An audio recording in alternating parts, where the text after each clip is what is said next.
अरविंद अकेला कल्लू अपने शादी में अपने बड़े भैया अंशु बाबा के गले पकड़ के सीने से लगा के तड़प तड़प के फूट फूट के रोने लगा। अब क्यों रोने लगा, किस कारण से रोने लगा, क्या हुआ कि अपने भैया के लिए वो रोने लगा।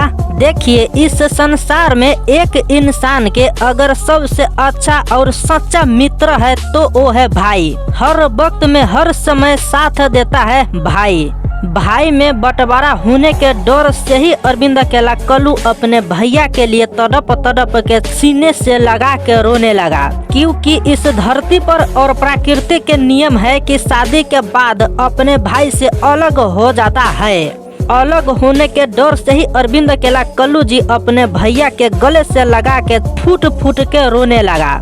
कल्लू अपने भैया से बहुत प्यार करते हैं, बहुत चाहते हैं। अपने भैया के दूर होने के डर से ही कल्लू जी अपने शादी में रोने लगा।